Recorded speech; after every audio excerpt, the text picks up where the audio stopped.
অধিকাংশ ক্ষেত্রে যারা নামাজি তাদের মধ্যেও একটা সংশয় কাজ করে যে মৃত্যুর পর যে জীবন আছে।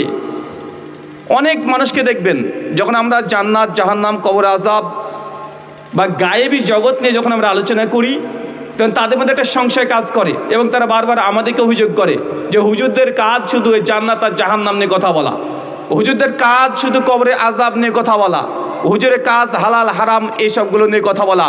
আরে কবরে আযাব কোন মানুষ পৃথিবীতে মারা গিয়ে কবরে আযাব হয় এটা দেখে এসেছে? কোনো প্রমাণ আছে? কোন মানুষ দেখেছে? কেউ কি মরার পরে আবার দেখে এসেছে, এসে বলেছে আমাদেরকে যে কবরে আযাব হয়, জান্নাত আছে, জাহান্নাম আছে? বা এমন প্রশ্ন করা হয় কি হয় না? মানে আমাদের মধ্যে মুসলমান হলেও আমরা সমস্ত কিছুকে স্বীকার করে নেওয়ার পরেও একটা কনসেপ্ট যেন আমাদের ভেতরে কাজ করে যে মরার পর জীবন, এটা যে অকাট্য সত্য। মৃত্যু যেমন অনিবার্য, মৃত্যুর পর জীবন এটা অকাট্য সত্য কথা। আর এটা যতক্ষণ পর্যন্ত আপনার ইমান ইয়াকিনের পর্যায়ে না যাচ্ছে ততক্ষণ পর্যন্ত আমাদের আলোচনাগুলো আপনাদের কাছে হাস্যকর মনে হবে। যে ঘন্টার পর ঘন্টা আলোচনা করে গেলাম যে এমন কিছু ইবাদত করলে জান্নাতে ঘর পাওয়া যায়, এই ইবাদত করলে জাহান্নামে যাওয়া যায়, কিন্তু আপনার ভেতরে কাজ করছে যে মরার পরে মানুষ কে দেখে এসেছে জান্নাত, কোথায় জাহান্নাম, কোথায় কবরে আযাব, এর প্রমাণ কি? যদি এই সংশয় হৃদয়ের মধ্যে থাকে তাহলে আমাদের আলোচনাগুলো আপনার হৃদয়ে একটা দাগ কাটবে না, বরং আপনার যে হাস্যকর মনে হবে। চলেন, একদিন আমি আলোচনা করছিলাম, আলোচনার শেষে একজন যুবক প্রশ্ন করছে যে রুহুল আমিন ভাই, আমি কবরে আযাব বিশ্বাস করি না। আমি অবাক হয়ে বললাম ভাইজান কেন?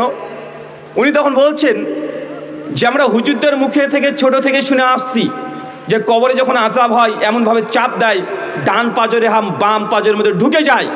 একটা সাপ আছে, তার 70খানা মাথা আছে, একবার যদি ছবল মারে প্রায় 70 বছর ধরে যন্ত্রণা উপভোগ করতে থাকে।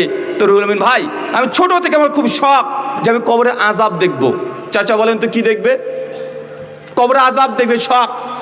বলছে জান্নাত জাহান্নাম এটা তো মরার পরে আসবে, যতক্ষণ না মরছি ততক্ষণ জান্নাত জাহান্নামের কনসেপ্ট নেই, কিন্তু কবর তো দুনিয়াতে আছে, আর কবরে আযাবটা মানে দুনিয়াতেই হয়। অতএব আমার কবরে আযাব দেখার খুব শখ।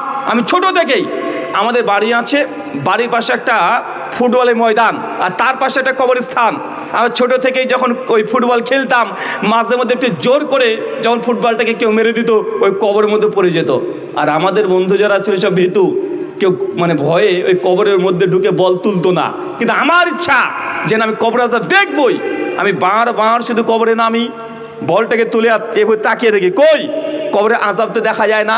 কতদিন চেষ্টা করলাম, কবরে আযাব দেখতে পাই না। অতএব আমি এই কবরে আযাবকে বিশ্বাস করি না। ভাই এমন জনগণ আছে না নাই? এটা অনেকে মানুষের মধ্যে আছে।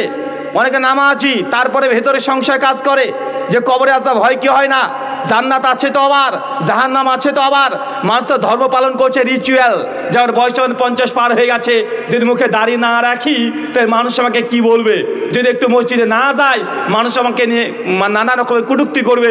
এই জন্যই কিছু পার্সেন্টেজ মানুষ তারা মসজিদে যায় কি যায় না, মানে কঠিন ইমান ইয়াকিন পর্যায়ে নিয়ে গিয়ে মানুষ মুসল্লি হয়েছে এবং সংখ্যা মানে খুবই নগণ্য, খুবই কম।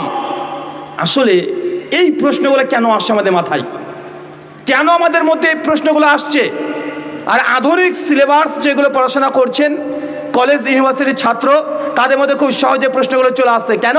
কারণ এইগুলোই আমাদের ছোট থেকেই সিলেবাসে আস্তে আস্তে ঢুকে দেওয়া হয়েছে। কবে যে আমাদের ব্রেনকে তারা দখল করে নিয়েছে আমরা জানি না।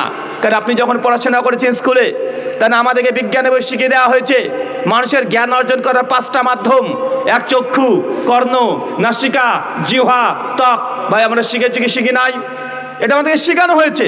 আর যখন আমরা ছোটো থেকে শিখে আসছি মানুষের জ্ঞান অর্জন করার 5টাই মাধ্যম, 6 নম্বর কোনো মাধ্যম নেই। মানে এমন কিছু জ্ঞান আছে যেটা আপনি চোখ দিয়ে দেখে দেখেই আপনার জ্ঞান অর্জন করতে হবে।